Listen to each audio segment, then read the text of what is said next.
assustaram, né? 15 milhões de euros seria muita coisa, porque o Atlético tem de caixa, de orçamento, e essa responsabilidade do orçamento também é algo que é passado para a diretoria e que o Vitor falou na apresentação do Cuca. Já já a gente ouve um pouquinho o Vitor falar sobre isso, mas especialmente sobre o Júnior Santos, um atacante de 30 anos. Segundo a informação do GE, a proposta que teria sido feita era de 7 milhões de dólares, né? Que é um pouquinho próximo do que o Botafogo já pediria pelo jogador, 8 milhões de dólares, então o Atlético tem bastante otimismo. E também a informação que a gente teve é que o Atlético chegou a um acordo já com o jogador, falta tá por detalhes, aí questão de salário mesmo, então tem que se ajustar com o Botafogo, já que o jogador tem contrato até 2027, mas existe um otimismo aí pela possibilidade de trazer um atacante que foi muito bem no último ano, né, no Brasil, teve 20 gols aí pelo Botafogo, e que seria esse cara para repor um pouco a falta, né, do ataque do Atlético, principalmente com a saída do Paulinho. Bom, já falamos sobre a chegada de Natanael, também sobre a investida pelo Soteldo, que também não é tratada com muito otimismo, porque entende que o Santos quer ficar com o jogador e a oferta que o Atlético teria feito não agradou tanto. O Vitor falou sobre como a dificuldade em conseguir um treinador acabou atrapalhando o Atlético no mercado também nesse sentido. Vamos ouvir. Na verdade, não são dificuldades, né? A montagem do elenco também ela conta com a participação do treinador, né? Então, tínhamos vários nomes na mesa, mas queríamos a participação do Cuca também para poder operacionalizar. Então, hoje nós temos algumas propostas em andamento, algumas negociações se encaminhando, né? Mas não é a dificuldade. A dificuldade também passa pelo que o Cuca falou, o mercado está muito inflacionado, né? Então, temos nossas responsabilidades, temos um orçamento a seguir, né? Não adianta eu prometer trazer um jogador de 20 se eu não tenho 20 para contratar. Então, a gente tem que também entender a nossa realidade e ter responsabilidade em cima disso. Nomes temos, propostas em andamento temos. Com a anuência e participação do Cuca, a gente tem muitas frentes aí em andamento, né? Espero que nos próximos dias a gente consiga anunciar nomes, mas pode ter certeza do torcedor que nós teremos um time bastante competitivo para a temporada. É isso, o Atlético tem um pouco de pressa também, porque nessa quarta-feira, né, o famoso amanhã, já viaja para a FC Series, para Orlando, para fazer essa pré-temporada. Tem um clássico marcado para o sábado, um clássico que pode aí atingir o recorde de maior quantidade de torcedores brasileiros neste torneio. Então são mais de 20 mil ingressos já vendidos, existe uma expectativa muito alta nesse Cruzeiro e Atlético que vai ter no sábado em Orlando. Então, o Atlético quer tentar resolver essa questão, pelo menos de reforços até o final da semana, Mari. Bom, Vitória, obrigada pelas informações. Importante em trazendo atualizações sobre o Júnior Santos. Eu queria que tivesse uma câmera igual aquele reality que começou. Esse gol até, né, no final ali do jogo. Um cara que mudou de função, acho que vale a gente falar também. Era um ponta, depois com o Arthur Jorge foi ali jogando um pouco mais centralizado e aproveitando a sua explosão física. Mas, enfim, se machucou, teve a lesão séria, volta. Mas 8 milhões de dólares, o Júnior Santos já tem 30 anos, se eu não estou enganado. É uma baita venda do Botafogo, sendo sincero. Temos que ser... Não, 8 milhões de dólares. Mas o artilheiro da Libertadores, esse contexto não paga? Não me pega, numa boa. Pela idade, pela... Sim, é porque o Júnior Santos, aqui... Com todo o respeito do mundo... E vê a coisa mais desrespeitosa da história. Não é isso, mas com todo o respeito do mundo ao Júnior Santos. É um cara que fisicamente entrega muito, mas não é aquele cara com um exímio refino técnico. Assim, é um cara muito bom, é um cara profissional, já mostrou, trabalhador, batalhador, entregou em diferentes funções, só que não é aquele cara de um refino técnico, por exemplo. Fez alguns gols impressionantes até na Libertadores, quando ele vai cortando para dentro para chutar com a esquerda, mas eu achei que ele teve um ano acima da média dele, até da própria carreira. Foi o melhor ano da carreira dele. Então eu acho que é uma boa venda para o Botafogo, os 8 milhões de dólares, sendo sincero. Eu acho um valor alto. Tudo bem que os valores estão inflacionados, mas me surpreendeu, porque realmente, se tivesse aqui gravado, ia virar meme ali, porque foi a hora que eu fiquei te perguntando e você me confirmou. Realmente eu me assustei. Me assustei com os valores. Olhando nesses sites especializados, né, me cantaram aqui no ponto que o Botafogo compra por R$1 milhão. Né? E aí agora pode vender por 8 milhões de dólares. Vamos lá, Mário Marro. O Vitor, ele falou na entrevista coletiva que está atrás de um reforço, né? Não necessariamente com essas palavras, para a posição do Paulinho, que é um nome importante. Esse nome importante, quando a gente lê o Júnior Santos, é esse tipo de jogador? O Júnior Santos é um nome, se tornou um nome importante no futebol brasileiro. No futebol sul-americano, né? Artilheiro da Libertadores. Ele tem as características, assim... O Paulinho é um jogador mais jovem, o Paulinho é um jogador com possibilidade de novamente ser convocado para a seleção, mas o Paulinho já saiu. O Júnior Santos se encaixa no perfil? Ok. Um jogador que tanto pode ser 9 como pode jogar pelo lado do campo. Paulinho fazia isso. Ok, dá para entender. E sim, a situação dos valores é algo que é preciso ponderar. Só que, assim, o Atlético... Se colocou nessa situação. Se colocou nessa situação.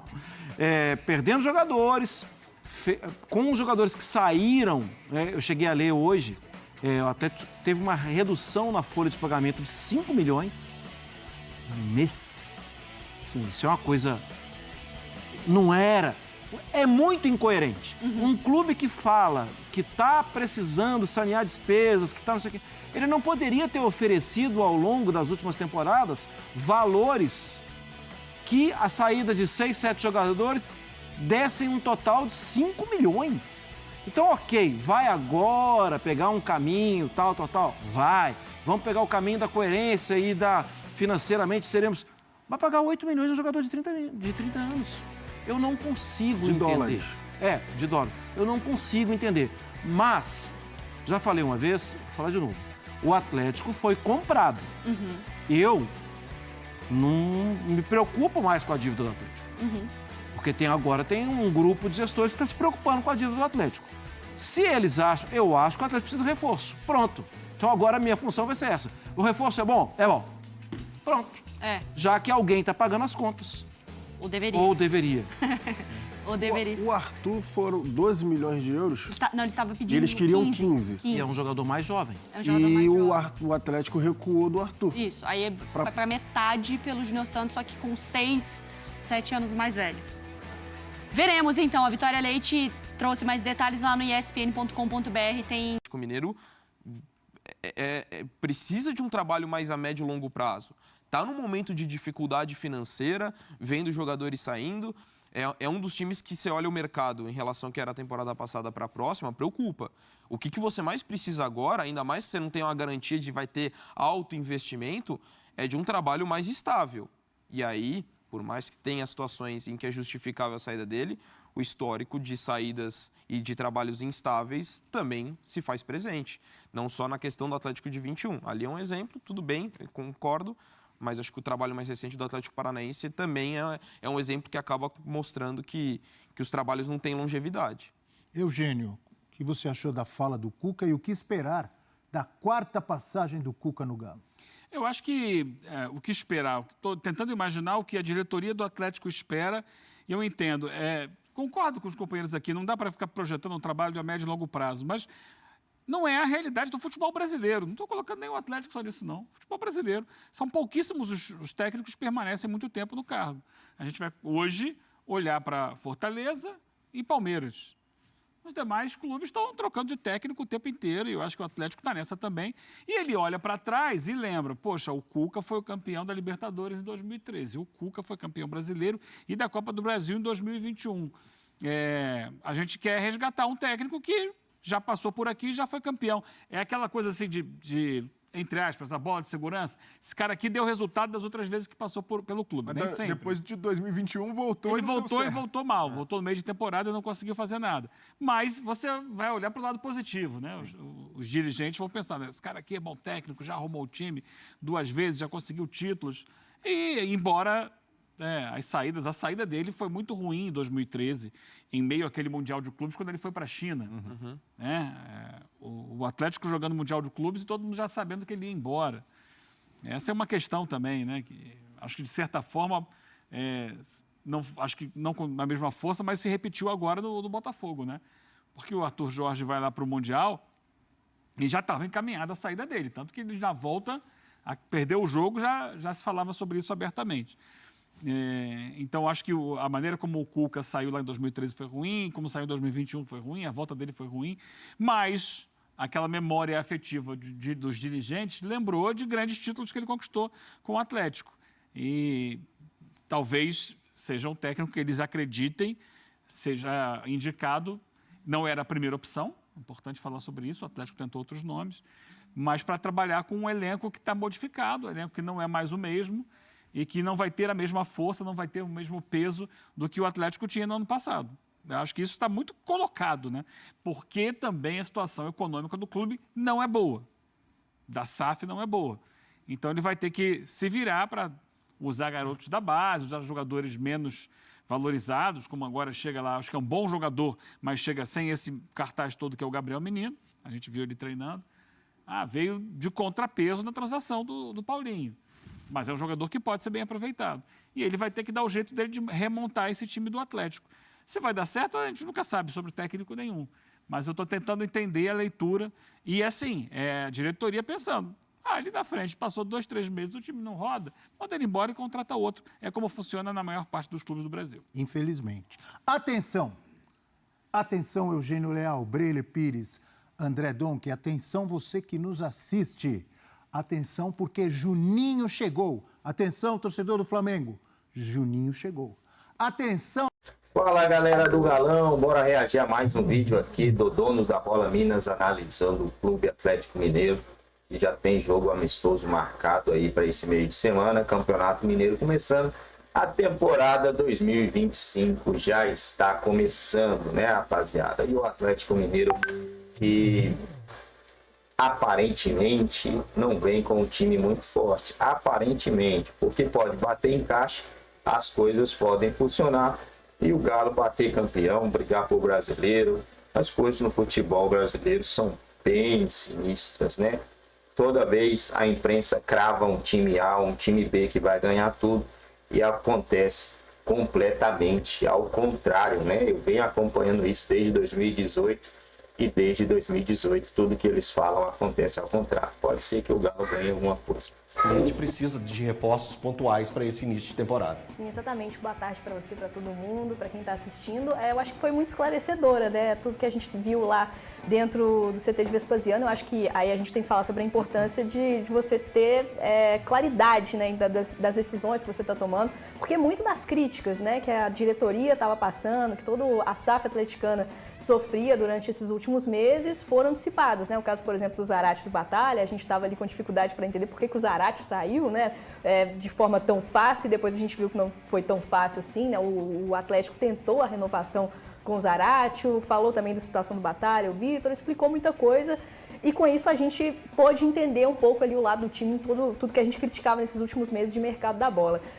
E claro, né, tem a apresentação do Cuca também e como você mesmo disse, né, toda brincadeira tem um fundo de verdade, o próprio Hulk, né, já tinha cobrado também, né, na própria Galo TV. Então, assim, a gente vê que internamente existe uma pressão também para que o Atlético se mova mais ativamente no mercado da bola, né? Então a gente espera que isso melhore com a chegada do Cuca. O próprio Vitor admitiu, né, que a demora na escolha de um treinador prejudicou o mercado da bola para o Atlético. Isso é uma crítica que a gente ainda pode fazer, né? Porque mesmo com o que foi apresentado, tem coisas que não dá para entender, né? Por exemplo, a lateral direito já era um problema desde o começo do ano. Sim. Saravia era um lateral reserva, conseguiu a titularidade, ainda bem, porque o Mariano já mostrava ali sinais de que, apesar de ser um ótimo jogador, e entregou muito nos jogos finais que participou pelo Atlético, mas fisicamente já não entregava tanto, então era um problema que o Atlético já podia ter resolvido há mais tempo.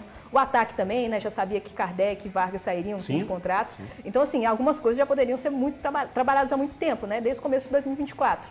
Nisso a crítica permanece, a crítica ainda se mantém, mas muita coisa foi explicada, eu acho que é aí que está o ponto interessante que o Atlético tem que trabalhar também com a sua assessoria, tudo que envolve o tratamento com a mídia, para que a gente consiga ter um Atlético mais esclarecedor, né? Porque muitas das críticas que vêm é de fato porque a gente não pode acompanhar treino, né? Ontem muita coisa a gente viu no treinamento, né? O Rubens treinando ali, me parece mais como meio-campista, né? Se preparando mais como meia para a temporada, o Lianco, né? Como um defensor, muito provavelmente não será utilizado mais como lateral. Então, assim, muitas coisas são esclarecidas, né? Com essa entrada da mídia no CT. Eu acho isso muito interessante. Eu acho que o Atlético pode repensar, né, a forma como tem aberto as portas da Cidade do Galo para a imprensa. Sobre o Cuca, né? Acho que ele tomou uma boa decisão de começar falando sobre o caso de Berna. acho que é importante, né, o Cuca, por ter ignorado, né, esse fato há tanto tempo.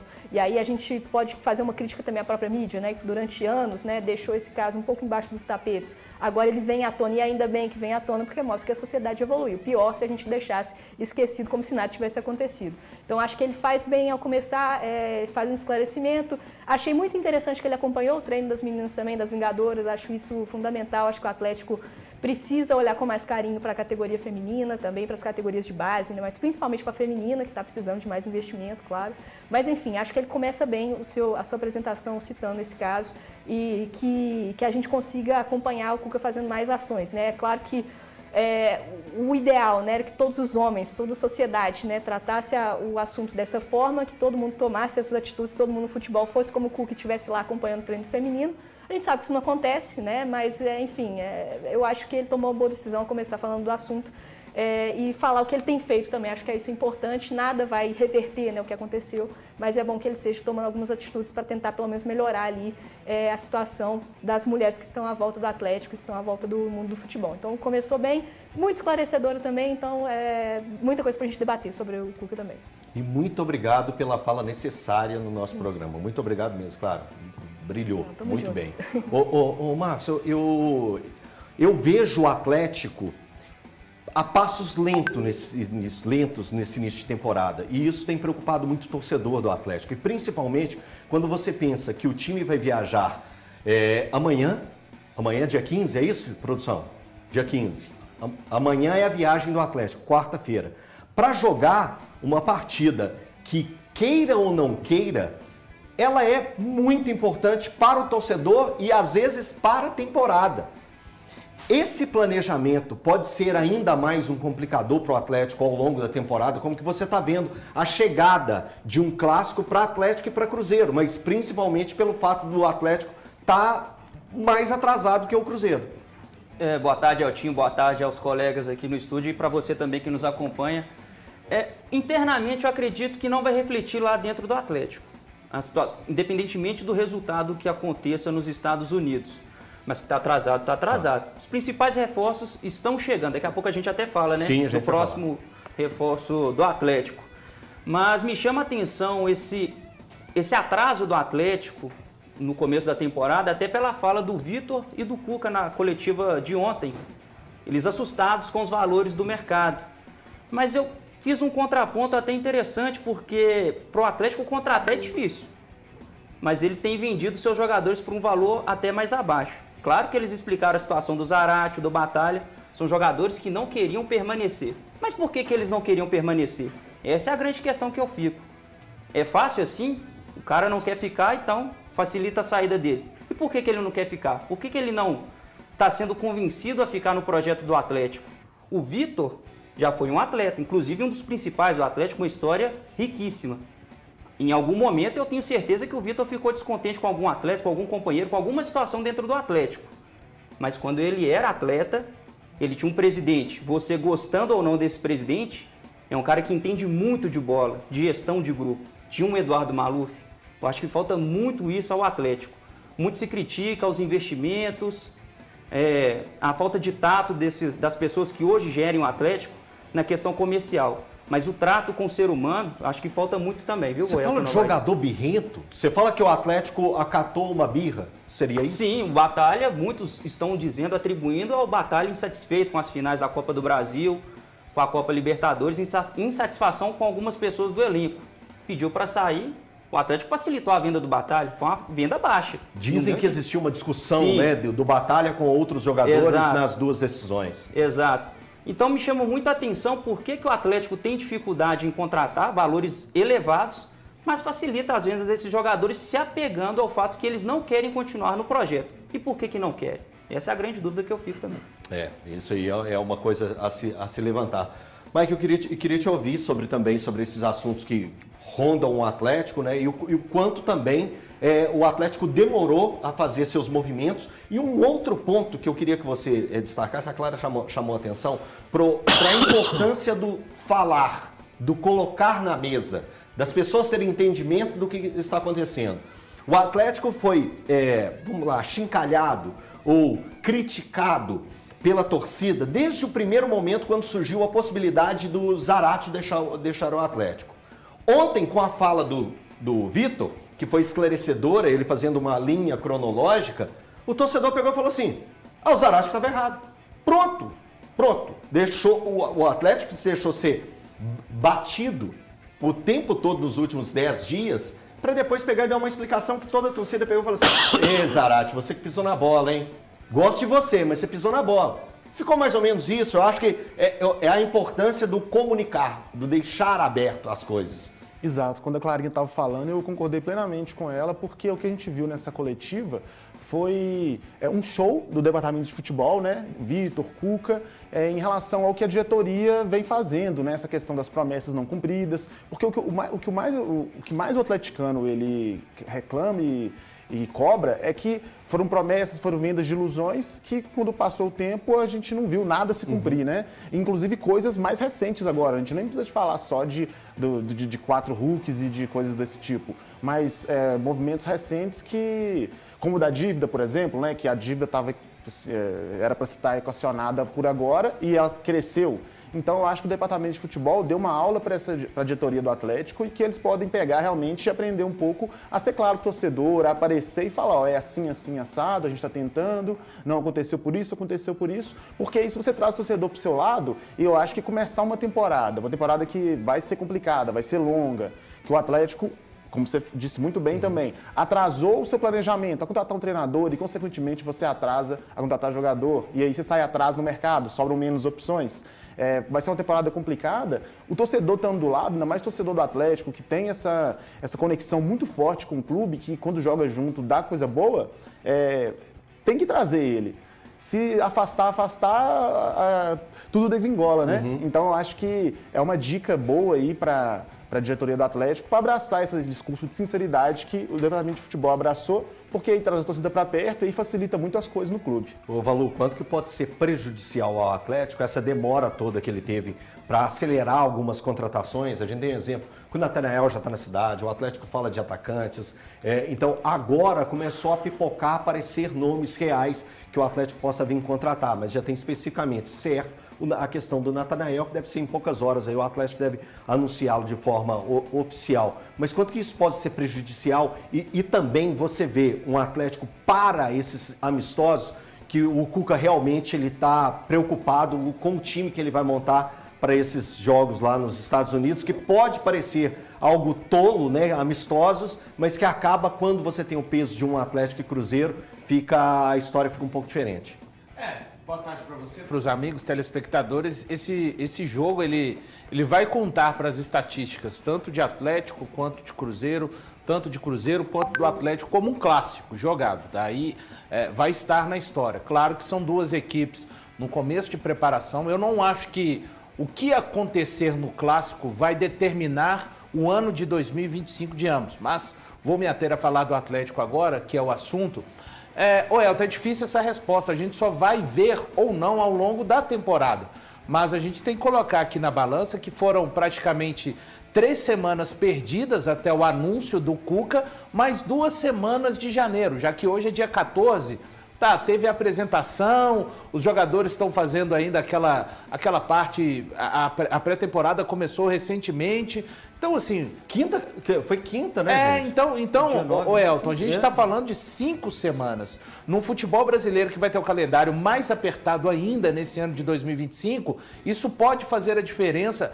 Temos que lembrar que, diferente do ano de 2021, quando o Cuca chega e participa da montagem, é uma remontagem. Sim. Isso é diferente. O Cuca praticamente subiu uma casa eu não vou dizer do ponto zero, porque a montagem daquele time começou em 2020. Mas ela já tinha ali as fundações. Sim. E a partir dali, não, agora ele sabe a reforma? E como o pessoal costuma brincar que a reforma dá mais trabalho do que a construção, eu acho que a gente pode levar um pouco para o futebol também. E detalhe, nessa reforma, ele está tendo que ver peças irem embora que ele achou que ia aproveitar nessa casa. Sim. Caso do Batalha, Sim. A gente sabe que ele queria trabalhar com ele. Ele chegou citando a oportunidade de voltar a trabalhar com o Zarate.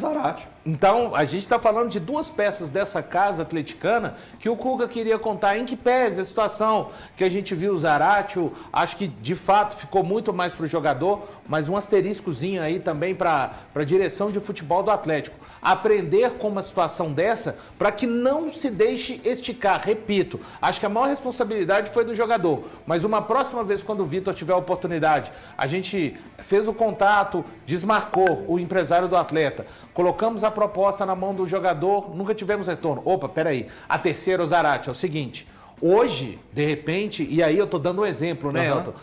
Esse jogador, de repente, só vai treinar a partir do momento que sentar com a direção de futebol e resolver a situação como a direção determina. Mas eu acho que é algo que faz parte do aprendizado ainda do Vitor, repito, tá? Para deixar claro para o telespectador de casa, de maneira alguma estou atribuindo a responsabilidade a ele, mas eu acho que mesmo naquelas situações em que o fechamento não depende de você, você pode tirar algum tipo de lição para aprender e para levar para o futuro. O Atlético chega meio que às pressas, Elton, aos Estados Unidos. Um senso de urgência muito maior do que do Cruzeiro, que, como o próprio Diniz disse, está na sua pré-temporada desde o dia 25 de setembro do ano passado, quando chegou ao clube. Então, olha só, a minha questão e o que eu tenho batido tanto na forma que foi administrada essa pré-temporada para o Atlético, claro, é a seguinte situação. O Atlético se representa, vocês vão me ajudando aí em questão de números, tá? O Atlético se representou no dia 9, correto? Dia 9, quinta-feira. Hoje é dia 14. Então, de lá para cá foram 5 dias. Amanhã, no 6º dia, o Atlético viaja para os Estados Unidos, que é uma viagem longa, que é algo muito reclamado pelos próprios jogadores ao decorrer da temporada. Vamos colocando tudo isso no combo. Aí, o time vai ter, como se fosse um jogo de Libertadores. Vamos pensar assim, ó, é viajar, treinar e jogar. Ele vai fazer isso, o primeiro jogo dele na temporada, contra o Cruzeiro. É o principal rival, é o time que contratou muitos atletas, está formando um grande time, tem gerado uma grande expectativa. Então eu estou colocando o combo Atlético. Eu estou falando Atlético. O Campeonato Mineiro, ele já começa no dia 18. O Atlético já vai estar fora. Aí vamos pensar, eu vou voltar um pouco no tempo, que antes os times pensavam da seguinte forma. A pré-temporada é necessário de 12 a 15 dias para você fazer a sua estreia no Campeonato Mineiro. O Atlético não vai ter esses de 12 a 15 dias para iniciar um jogo importante. Por quê? Se fosse um jogo contra um outro time, vamos lá, um time da Alemanha, lá nos Estados Unidos, a pressão ia ser outra completamente diferente. Era muito, muito diferente. E o Cruzeiro, ele já foi para os Estados Unidos no dia 3 e chega lá no dia 4. É isso, produção? Se eu não me engano, é dia 4. Vamos pôr que o Cruzeiro chegou lá dia 4. O Cruzeiro já está com 10 dias de preparação. O Cruzeiro chega dia 5, então o Cruzeiro está no 9º dia de preparação. O Atlético, os primeiros dias são só para exame médico, para teste de secar, enfim, exame de sangue, teste ergométrico. Campo é diferente. O jogador...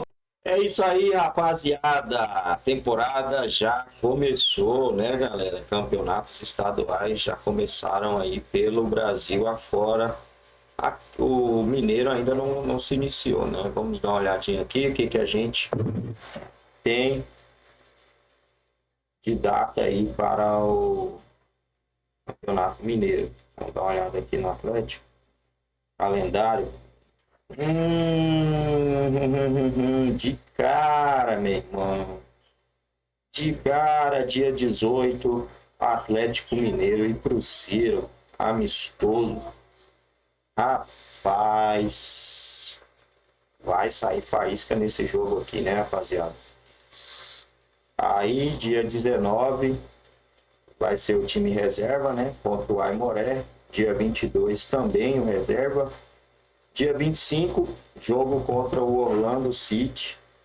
E aí o Atlético Mineiro faz o jogo do dia 26 também com o time reserva. Já no dia 29, o time titular enfrenta o América Mineiro. Então o Galo vai perder aqui 3 jogos, né? 3 jogos de Campeonato Mineiro. Com o time reserva aí.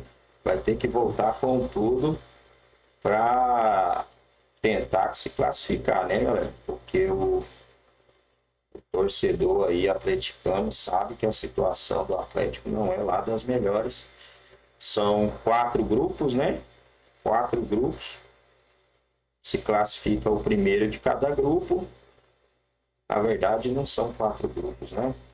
São 3 grupos, é isso? Não, é 3 grupos e um grupo ali. São 3 grupos e os 3 e o último e o segundo e o melhor segundo colocado se classifica, né? Isso, 3 grupos e o melhor segundo colocado. Então tem que remar, né, pessoal? Tem que remar para tentar ficar dentro da fase mata-mata aí do Mineirão para brigar por esse título.